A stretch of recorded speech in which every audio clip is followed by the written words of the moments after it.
تو سوال یہ ہے کہ آخر ہو کیا رہا ہے؟ وہ کون سی ٹھوس وجوہات ہیں جن کی بنا پر پاکستان میں کاروبار کرنا اتنا مشکل ہو گیا ہے؟ ذرائع اسے ایک پولی کرائسس کا نام دیتے ہیں۔ پولی کرائسس، اس کا کیا مطلب ہوا؟ مطلب یہ کوئی ایک مسئلہ نہیں ہے، بلکہ کئی بحران ہیں جو ایک دوسرے سے جڑے ہوئے ہیں اور مل کر ایک بہت بڑی رکاوٹ بنا رہے ہیں۔ آئیے انہیں ایک ایک کر کے دیکھتے ہیں۔ سب سے پہلے تو خالص معاشی عوامل ہیں۔ اس میں سر فہرست ہے کاروبار کرنے کی لاگت، یعنی کاسٹ آف ڈوئنگ بزنس۔ اور اس میں سب سے بڑا مسئلہ بجلی کا ہے نا؟ ہم ہر روز سنتے ہیں کہ صنعتیں بجلی کے بلوں سے پریشان ہیں۔ بالکل، پاکستان میں صنعتوں کے لیے بجلی کی قیمتیں پورے خطے میں، یعنی بھارت، بنگلہ دیش اور ویتنام میں سب سے زیادہ ہیں۔ ہماری صنعت کو بجلی تقریباً 16 سے 18 سینٹ فی یونٹ پڑتی ہے، جبکہ ہمارے مقابلے میں ویتنام میں یہ 8 سے 10 سینٹ ہے۔ یعنی تقریباً دگنا فرق ہے۔ جی، آپ خود سوچیں، ایک فیکٹری جو ایک چیز بنا رہی ہے، اس کی آدھی لاگت تو صرف بجلی پر چلی جاتی ہے، اور اس کی وجہ صرف مہنگی بجلی پیدا کرنا نہیں، بلکہ بجلی کی چوری اور بلوں کی عدم وصولی کا بوجھ بھی ایمانداری سے بل دینے والی صنعتوں پر ڈال دیا جاتا ہے۔ ٹھیک ہے، تو ایک طرف آسمان چھوتی لاگت ہے، اس کے علاوہ اور کیا معاشی مسائل ہیں؟ دوسرا بڑا مسئلہ ٹیکس ہے۔ ملٹی نیشنل کمپنیوں کے لیے کارپوریٹ ٹیکس کی شرح 39% تک پہنچ جاتی ہے، جو دنیا میں سب سے زیادہ شرحوں میں سے ایک ہے۔ لیکن ان سب سے بڑا خطرہ جو غیر ملکی سرمایہ کاروں کے لیے ایک ڈراونے خواب کی طرح ہے، وہ ہے ہماری کرنسی کی بے قدری۔ اس نقطے کو ذرا تفصیل سے سمجھائیں، یہ اتنا بڑا خطرہ کیوں ہے؟ سوچیں ذرا، ایک غیر ملکی کمپنی نے 2017 میں پاکستان میں $100 ملین کی سرمایہ کاری کی۔ اس وقت ڈالر تقریباً $100 کا تھا، تو انہوں نے 10 ارب روپے لگائے۔ آج وہ کمپنی اگر اپنا منافع واپس لے جانا چاہے تو ڈالر $280 کا ہے۔ ان کی $100 ملین کی سرمایہ کاری کی قدر اب صرف $35 ملین رہ گئی ہے۔ یعنی ان کی سرمایہ کاری 1/3 سے بھی کم ہو گئی۔ بالکل۔ حبیب بینک کے خریدار کی مثال، جب انہوں نے بینک میں حصہ خریدا تھا تب ڈالر $60 کا تھا۔ $60 کا؟ جی، آج ان کی سرمایہ کاری ڈالر کے لحاظ سے منفی میں جا چکی ہے۔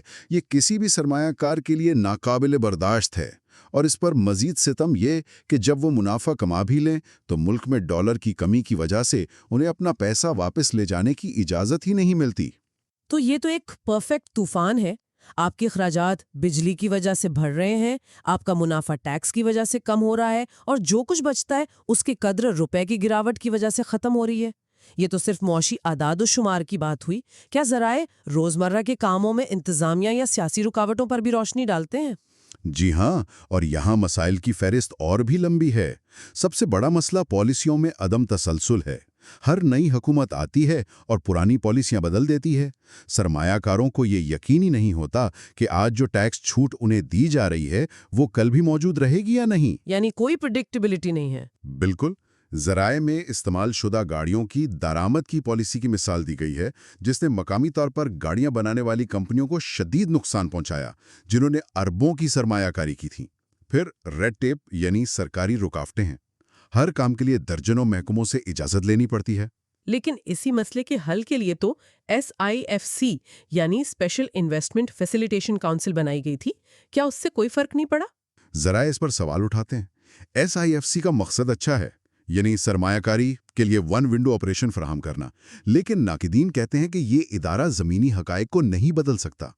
SIFC بجلی کی قیمت کم نہیں کر سکتا، نہ ہی وہ IMF کی شرائط کو نظر انداز کر سکتا ہے، اور نہ ہی وہ روپے کی قدر کو مستحکم کر سکتا ہے۔ اچھا، یعنی بنیادی مسائل وہیں کے وہیں ہیں۔ جی، تو یہ ایک اچھی کوشش تو ہے، لیکن جب تک بنیادی مسائل حل نہیں ہوتے اس کی افادیت محدود رہتی ہے۔ اس کے علاوہ کرپشن اور خراب انفراسٹرکچر، خاص طور پر کراچی جیسے صنعتی مرکز میں ٹوٹی پھوٹی سڑکیں بھی بڑے مسائل ہیں۔ اور ان سب کے اوپر سیاسی اور قانونی ماحول کا کتنا اثر ہے، کیونکہ پیسہ ہمیشہ استحکام کی طرف جاتا ہے۔ اس کا اثر بہت گہرا اور شاید سب سے زیادہ ہے۔ پچھلے کچھ سالوں سے ملک میں جو سیاسی عدم استحکام ہے اور ایک مقبول سیاسی جماعت کے خلاف جس طرح کی کارروائیاں ہوئی ہیں، اس نے غیر یقینی کا ماحول پیدا کر دیا ہے۔ سرمایہ کار یہ دیکھتا ہے کہ ملک کی سمت کیا ہے۔ بلوچستان، خیبر پختونخوا اور آزاد کشمیر میں جو بے چینی کی لہر ہے وہ بھی انہیں خوفزدہ کرتی ہے۔ لیکن ان سب سے بڑھ کر جس چیز نے سرمایہ کاروں کے اعتماد کو سب سے زیادہ ٹھیس پہنچائی ہے وہ ہے قانون کی حکمرانی کا فقدان۔ یعنی عدالتی نظام پر اعتماد کی کمی۔ بالکل، سرمایہ کاری کی سب سے پہلی شرط یہ ہوتی ہے کہ اگر آپ کے ساتھ کوئی دھوکہ ہو یا آپ کا معاہدہ توڑا جائے تو آپ کو ملکی عدالتوں سے انصاف ملے گا، آپ کے اثاثے محفوظ رہیں گے۔ ذرائع کے مطابق جب سرمایہ کاروں کو یہ یقین نہیں رہتا کہ انہیں عدالتوں سے بروقت اور شفاف انصاف ملے گا تو وہ اپنا پیسہ خطرے میں نہیں ڈالتے۔ یہ تو ایک ڈیل بریکر ہو گیا۔ جی، یہ ایک ڈیل بریکر ہے۔ جب عدالتی نظام پر اعتماد ختم ہو جاتا ہے تو سرمایہ کاری کا اعتماد بھی ختم ہو جاتا ہے۔ یہ تو ایک بہت ہی جامع اور پریشان کن تصویر ہے۔ تو اب سوال یہ ہے کہ ان سب کا پاکستان کے لیے اصل مطلب کیا ہے؟ کچھ لوگ کہہ سکتے ہیں کہ اگر ایک صابن بنانے والی کمپنی چلی گئی تو کیا ہوا؟ کوئی مقامی کمپنی ویسا ہی صابن بنا لے گی۔ کیا یہ سوچ درست ہے؟ یہ سوچ انتہائی سادہ اور خطرناک ہے۔ اصل نقصان صرف ایک برانڈ کا بازار سے غائب ہونا نہیں ہے، اس کے اثرات بہت گہرے ہیں۔ سب سے پہلا اور بڑا نقصان ڈاکیومنٹڈ اکانومی کو ہوتا ہے۔ اچھا، وہ کیسے؟ ملٹی نیشنل کمپنیاں اپنی ایک ایک روپے کی فروخت کو ریکارڈ پر لاتی ہیں اور اس پر پورا ٹیکس ادا کرتی ہیں۔ یہ کمپنیاں پاکستان کے سب سے بڑے ٹیکس دہندگانوں میں شامل ہیں۔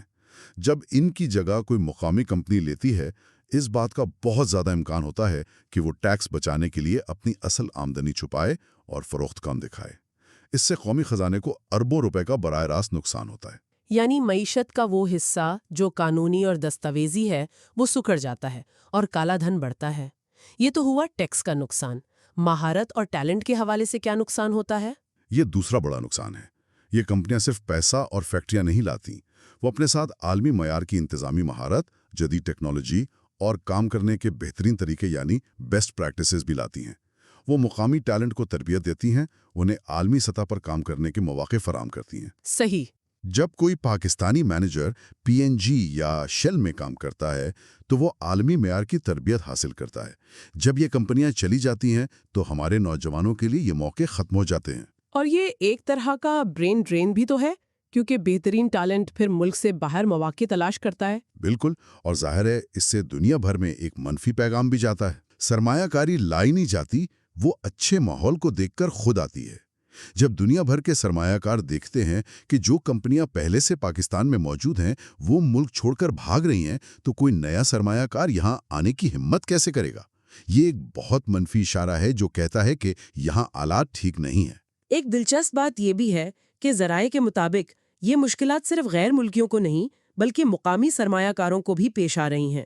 جیسے گل احمد، جو پاکستان کا ایک بہت بڑا ٹیکسٹائل گروپ ہے، اس نے بھی حال ہی میں اپنا ایک یونٹ بند کیا ہے۔ جی، اور یہ اس بات کا ثبوت ہے کہ مسائل بنیادی ہیں۔ اس پر بھی ذرائع میں دو مختلف آراء ملتی ہیں۔ ایک نظریہ یہ ہے کہ ہمارے مقامی صنعت کار ہیرو ہیں جو ان تمام تر مشکل حالات کے باوجود ملک کو چلا رہے ہیں، جبکہ ایک دوسرا زیادہ تنقیدی نظریہ بھی ہے۔ وہ یہ کہتا ہے کہ ٹیکسٹائل جیسے شعبوں نے دہائیوں تک حکومت سے اربوں روپے کی مراعات، سستی بجلی اور گیس لی، لیکن اس کے باوجود ہماری برآمدات وہیں کی وہیں کھڑی ہیں۔ بالکل، بنگلہ دیش جیسا ملک جہاں کپاس بھی نہیں اگتی، وہ ہم سے دگنی یعنی $40 ارب سے زیادہ کی ٹیکسٹائل برآمدات کر رہا ہے۔ تو سوال یہ بھی اٹھتا ہے کہ کیا ہمارے مقامی صنعت کاروں نے بھی وقت کے ساتھ خود کو جدید بنایا ہے یا نہیں؟ یہ واقعی ایک پیچیدہ صورتحال ہے جس کا کوئی ایک آسان جواب نہیں۔ ہم نے دیکھا کہ کمپنیوں کا جانا ایک واضح رجحان ہے جس کے پیچھے معاشی، سیاسی اور انتظامی مسائل کا ایک پورا جال ہے۔ اور بحث صرف ان کے جانے پر نہیں بلکہ اس بات پر بھی ہونی چاہیے کہ جب وہ جاتی ہیں تو اصل میں ملک کا کیا نقصان ہوتا ہے؟ ٹیکس، مہارت، عالمی ساخت یا صرف ایک برانڈ کا نام؟ ان تمام تجزیوں کا لب لباب یہ ہے کہ سرمایہ کاری غیر ملکی دوروں پر جا کر خوبصورت تقریریں کرنے یا مفاہمت کی یادداشتوں پر دستخط کرنے سے نہیں آتی۔ اسے لایا نہیں جا سکتا۔ زمینی حقائق کو بدلنے کی ضرورت ہے۔ جب تک توانائی کی قیمتیں، ٹیکس کا نظام، پالیسیوں میں استحکام اور سب سے بڑھ کر قانون کی حکمرانی جیسے بنیادی مسائل حل نہیں ہوتے، سرمایہ کاری کو راغب کرنا تقریباً ناممکن ہے۔ ہمارے ذرائع ایک بہت اہم بات کہتے ہیں۔ سب سے پہلے پاکستانی سرمایہ کار کو اپنے ملک پر اعتماد ہونا چاہیے۔ سیمسنگ نے ویتنام میں اربوں ڈالر کی سرمایہ کاری کی اور وہاں دنیا کی سب سے بڑی فون فیکٹریاں لگائیں۔ ایسا اس لیے نہیں ہوا کہ ویتنام کے رہنما سیمسنگ کے پاس مدد مانگنے گئے تھے، ایسا اس لیے ہوا کہ ویتنام نے خاموشی سے اپنے اندرونی حالات ٹھیک کیے۔ انہوں نے اپنی آبادی کو تعلیم دی، ملک میں نظم و ضبط قائم کیا اور سرمایہ کاروں کو مستحکم اور قابل بھروسہ پالیسیاں دیں۔ یہ ہمیں اس ایک آخری سوال پر چھوڑ جاتا ہے جس پر ہمارے سامعین کو سوچنا چاہیے۔ کیا ہمارا اصل مسئلہ یہ ہے کہ ہم دنیا کے سامنے اپنی مارکیٹ کو بیچنے میں ناکام ہیں، یا مسئلہ خود وہ پروڈکٹ یعنی پاکستان کا کاروباری ماحول ہی ہے جو اب ایک بنیادی اور مکمل مرمت کا محتاج ہے؟